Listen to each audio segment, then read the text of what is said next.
ನಮ್ಮ ನಾಡಪ್ರಭು ಕೆಂಪೇಗೌಡರ 517ನೇ ಜಯಂತಿಯ ಕಾರ್ಯಕ್ರಮದ ಅಂಗವಾಗಿ ತಮಗೆ ಕರ್ನಾಟಕದಲ್ಲಿ ವಾಸವಾಗಿರ್ತಂತ ಎಲ್ಲ ನಾಗರಿಕರಿಗೆ ಈ ಸಂದರ್ಭದಲ್ಲಿ ತುಂಬು ಹೃದಯ ಸರ್ಕಾರದ ಪರವಾಗಿ ಮತ್ತು ವೈಯಕ್ತಿಕವಾಗಿ ಶುಭವನ್ನ ಹಾರೈಸ್ತಾ ಇದ್ದೇನೆ. ವೇದಿಕೆ ಮೇಲೆ ಇವತ್ತು ವಿಶೇಷವಾಗಿ ಪರಮ ಪೂಜ್ಯ ಶ್ರೀ ಶ್ರೀ ಶ್ರೀ ಶಿವರಾತ್ರಿ ದೇಶಿಕೇಂದ್ರ ಸ್ವಾಮೀಜಿಗಳು ಭಾಗವಹಿಸಿದ್ದಾರೆ. ಅವರ ಪಾದ ಕಮಲಗಳಿಗೆ ನನ್ನ ನಮಸ್ಕಾರ ಸಲ್ಲಿಸಿ, ನಿತ್ಯದಂತೆ ಶ್ರೀಮತಿ ಶ್ರೀ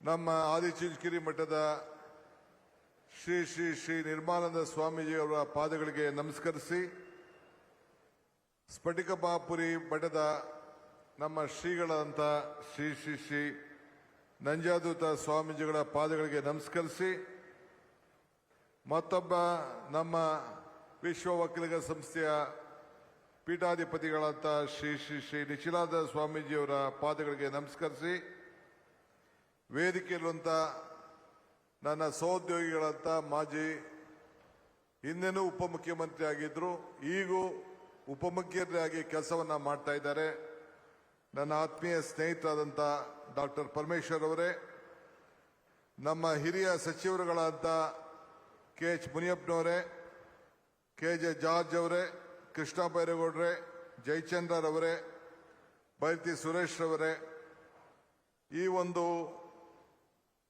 BDA ಸಂಸ್ಥೆಯ ಅಧ್ಯಕ್ಷರಾದಂಥ ಶ್ರೀ ಹ್ಯಾರಿಸ್ ರವರೇ, ನಮ್ಮ ಈ ಕ್ಷೇತ್ರದ ಈ ಕಾರ್ಯಕ್ರಮದ ರೂವಾರಿಗಳಂತ ನಮ್ಮ ಶಾಸಕ ಮಿತ್ರರಂತ ST ಸೋಮಶೇಖರ್ ಅವರೇ,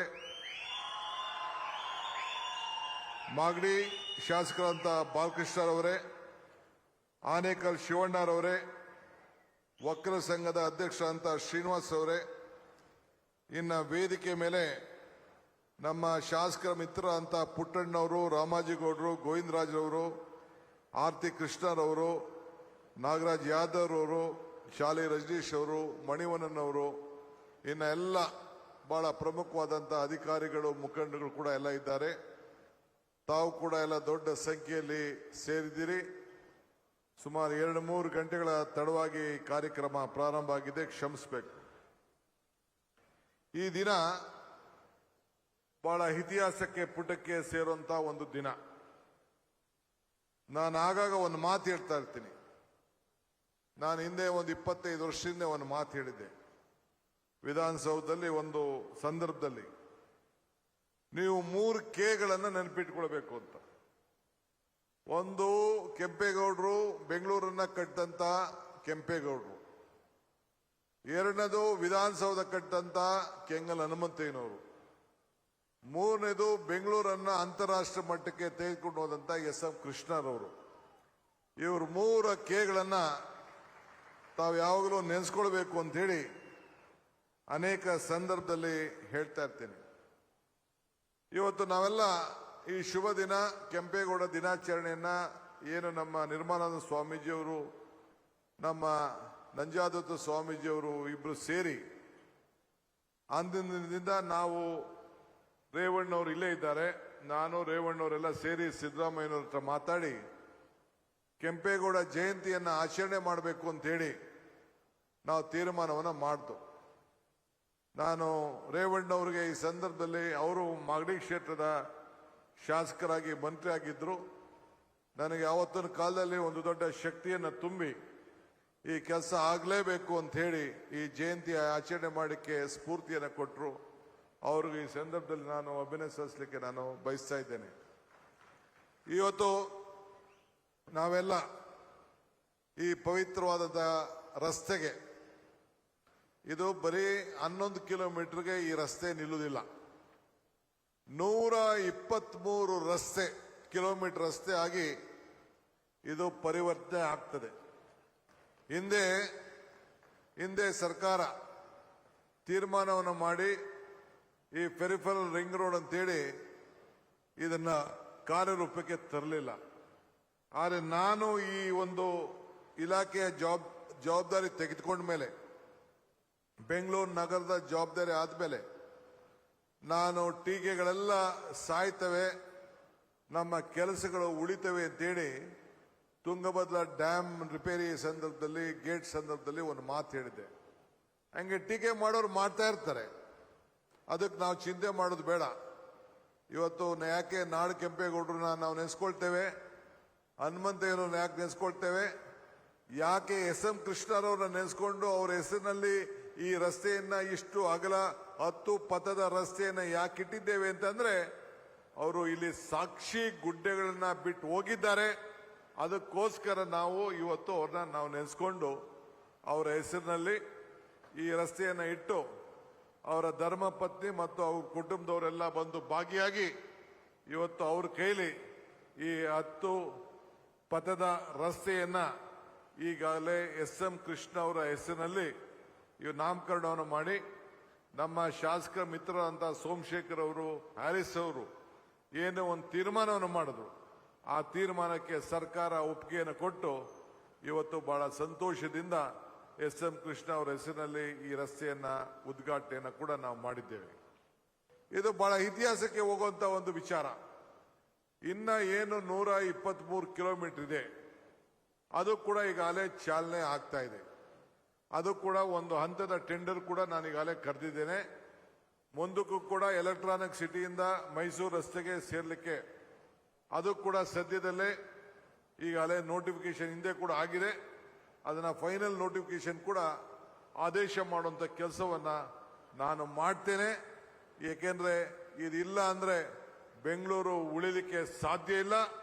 ಇದಕ್ಕೆ ನಾನು ದಿಟ್ಟವಾದಂತ ತೀರ್ಮಾನವನ್ನು ಮಾಡ್ತೇನೆ. ನನ್ನ ಯಾರು ಜಮೀನು ಮಾಲೀಕರಿದ್ರು ಅವರೆಲ್ಲರಿಗೂ ಕೂಡ ಸಹಕಾರವನ್ನ ಕೇಳಿ ಬಿಡಿಎನಲ್ಲಿ ಹಳೆ ರೇಟೇ ಕೊಡಬೇಕಾಗಿತ್ತು. ಆದ್ರೂ ಕೂಡ ನಾನು ಅವರೆಲ್ಲರೂ ಕೂಡ 35% ಕಮರ್ಷಿಯಲ್, 40% ಇಲ್ಲ ಅಂದ್ರೆ 40% ರೆಸಿಡೆನ್ಷಿಯಲ್, ಇಲ್ಲ ಅಂದ್ರೆ ಎರಡನೇ ಈಗೇನು 2013 ಆಕ್ಟ್ ಏನು ಇವತ್ತು ಬಂದಿದೆ ಅದನ್ನ ಅಳವಡಿಸ್ಕೊಳ್ಳುವಂತ ಒಂದು ವ್ಯವಸ್ಥೆ, ಇಲ್ಲ ಅಂತಂದ್ರೆ TDR ಕೊಡುವಂತ ವ್ಯವಸ್ಥೆ, ಹಿಂಗೆ 5 ವಿಚಾರದಲ್ಲಿ ಯಾವ್ದು ಬೇಕಾದ್ರೂ ಅವರು ಆಯ್ಕೆ ಮಾಡಿಕೊಳ್ಳುವಂತ ಒಂದು ಐತಿಹಾಸಿಕವಾದಂತ ತೀರ್ಮಾನವನ್ನು ತೆಗೆದುಕೊಂಡು ಬೆಂಗಳೂರು ನಗರವನ್ನ ಉಳಿಸಲಿಕ್ಕೆ ಈ ತೀರ್ಮಾನವನ್ನ ಇವತ್ತು ನಾವು ಮಾಡ್ಕೊಂಡು ಬಂದಿದ್ದೇವೆ. ಬಂಧುಗಳೇ, ಇವತ್ತು ಬಹಳ ದೂರದೃಷ್ಟಿಯಿಂದ ನಮ್ಮ ನಾಡಿನ ಜನತೆಗೆ ಇವತ್ತು ನಾವು ನಾಡಪ್ರಭು ಕೆಂಪೇಗೌಡರನ್ನ ಸ್ಮರಿಸ್ಕೊಳ್ತಾ ಇದ್ದೇವೆ. ದೂರದೃಷ್ಟಿಯ ಮಹಾನ್ ಚೇತನ, ಕೆರೆಗಳನ್ನ ಕಟ್ಟಿದಂತ ಒಬ್ಬ ದೊಡ್ಡ ಭಗೀರಥ, ದೇವಸ್ಥಾನಗಳನ್ನ ನಿರ್ಮಾಣ ಮಾಡಿದಂತ ಒಬ್ಬ ದೈವ ಭಕ್ತ, ಪೇಟೆಗಳನ್ನ ನಿರ್ಮಾಣವನ್ನು ಮಾಡಿ ಎಲ್ಲ ಜಾತಿ ವರ್ಗಕ್ಕೂ ಕೂಡ ಸಮಾನತೆಯನ್ನು ನೀಡಿ ಆರ್ಥಿಕವಾದಂತ ಶಕ್ತಿಯನ್ನು ಕೊಟ್ಟು ಇವತ್ತು ಕೆಚ್ಚೆದೆಯ ದೊಡ್ಡ ಹೋರಾಟಗಾರ ಮಾನ್ಯ ಶ್ರೀ ನಮ್ಮ ನಾಡಪ್ರಭು ಕೆಂಪೇಗೌಡರ ಇವತ್ತು ಸ್ಮರಿಸ್ಕೊಂಡು ಇವತ್ತು ಅವರು ಇವತ್ತು ಬೆಂಗಳೂರನ್ನ ಕಟ್ಟಿಲ್ಲ ಅಂದ್ರೆ ಏನಾಯ್ತಿತ್ತು, ನಾವು ನಮ್ಮ ಕೇಂದ್ರ ಸ್ಥಳ ಎಲ್ಲಿಗೆ ಹೋಗ್ತಿತ್ತು ಅನ್ನೋದನ್ನ ತಾವು ಈ ಸಂದರ್ಭದಲ್ಲಿ ಆಲೋಚನೆಯನ್ನ ತಾವು ಮಾಡಬೇಕಾಗ್ತದೆ. ಇದು ಬರೀ ಪ್ರೇಮದ ವಿಚಾರ ಅಲ್ಲ ಕೆಂಪೇಗೌಡರ ಬಗ್ಗೆ, ಇದು ಒಂದು ನೀತಿಯ ಪ್ರೇಮ ಅಂತ ಹೇಳಿ ನಾನು ಭಾವಿಸ್ಕೊಂಡಿದ್ದೇನೆ. ಇದು ಇವರು ಸರ್ವ ಜನಾಂಗದ ಒಬ್ಬ ನಾಯಕ. ಆದ್ರಿಂದ ಇವತ್ತು ಇವರು ಹುಟ್ಟು ಒಕ್ಕಲಿಗರಾದ್ರೂ ಕೂಡ ವಿಶ್ವ ಮಾನವ ತತ್ವವನ್ನ ಗಮನದಲ್ಲಿಟ್ಕೊಂಡು ಪ್ರತಿ ಹಂತದಲ್ಲೂ ಕೂಡ ಅವರು ಆ ಕೆಲಸವನ್ನ ಮಾಡಿಕೊಂಡು ಬಂದಿರೋದು ನಾವೆಲ್ಲ ಕೂಡ ಗಮನದಲ್ಲಿಟ್ಕೊಂಡಿದ್ದೇವೆ. ಇವತ್ತು ಕೆಂಪೇಗೌಡರು ಕಟ್ಟಿ ಉಳಿಸಿ ಬೆಳೆಸೋದಷ್ಟೇ ಅಲ್ಲ, ಅವರು ಹಾಕಿದಂತ ಅಡಿಪಾಯವನ್ನ ಪ್ರತಿ ಹಂತದಲ್ಲೂ ಕೂಡ ನಾವು ಕಾರ್ಯಕ್ರಮವನ್ನು ರೂಪಿಸ್ಕೊಂಡು ನಾವು ಹೋಗ್ಕೊಂಡು ಬರ್ತಾ ಇದ್ದೇವೆ. ಅವರ ಸಾಧನೆ ಅಲ್ಪದಲ್ಲ, ಅವರ ದೂರದೃಷ್ಟಿಯ ಯೋಚನೆಗಳನ್ನ ಅವ್ರು ಮಾಡಿದಂತ ಒಂದು ಧೈರ್ಯ, ಜಯಶಾಲಿ, ಅವರ ಸೊಸೆ, ಅವರ ಕುಟುಂಬದವರು ಅವತ್ತು ಮಾಡಿದಂತ ತ್ಯಾಗ, ಇವೆಲ್ಲ ಕೂಡ ಇವತ್ತು ನಾವು ಸ್ಮರಿಸ್ಕೊಳ್ಬೇಕಾಗ್ತದೆ. ನಾವು ಹುಟ್ಟಿದ ಮೇಲೆ ಭೂಮಿ ಮೇಲೆ ಇರ್ತೇವೆ, ಸತ್ತಾಗ ಭೂಮಿ ಒಳಗಡೆ ಹೋಗ್ತೇವೆ. ಹಾಗೆ ಅವರ ಸಾಧನೆ ಮಾತ್ರ ಇವತ್ತು ಉಳಿತದೆ.